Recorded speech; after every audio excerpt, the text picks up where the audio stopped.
बाबा साहब के बारे में इनको जानकारी है, लेकिन ये भी जानकारी लेनी चाहिए कि SC ST के लिए क्या लफ्ज इस्तेमाल किया गया है। क्योंकि मुझे याद है सन 1977 में जब मैं वकालत की पढ़ाई कर रही थी, LLB फर्स्ट ईयर की स्टूडेंट थी, दिल्ली यूनिवर्सिटी से पढ़ रही थी। 1977 में जनता पार्टी की सरकार बनी और इन्होंने वोट क्या कह के लिया था कि हम स्वर्गीय श्री बाबू जगजीवन राम जी को देश का प्रधानमंत्री बनाएंगे, जिसको कांग्रेस ने नहीं बनाया।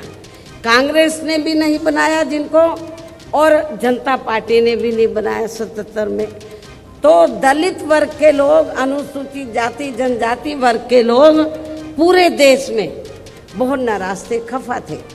तो उस समय उन्होंने दिल्ली में एक 3 दिन का जाति तोड़ो सम्मेलन रखा और उसमें ऑल इंडिया की तरफ से, तो यूथ की तरफ से, नौजवानों की तरफ से मुझे उन्होंने इनवाइट किया बोलने के लिए।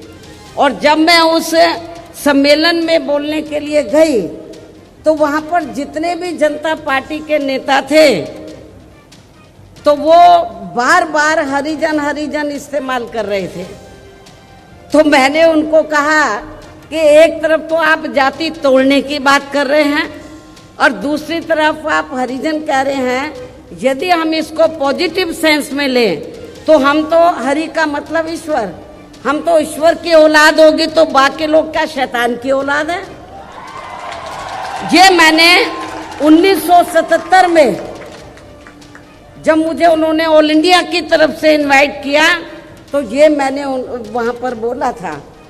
तो उधर ही जो जनता पार्टी के जो नेतागण लोग थे उन्होंने माफ़ी मांगी और कहा कि, मैंने बोला कि आपको सरकार संविधान से चलती है और संविधान के हिसाब से आप लोगों को जो वीकर सेक्शन के लोग हैं तो उनको अनुसूचित जाति जनजाति और अन्य पिछड़ा वर्ग बोलना चाहिए, तो ये ज़्यादा बेहतर होगा।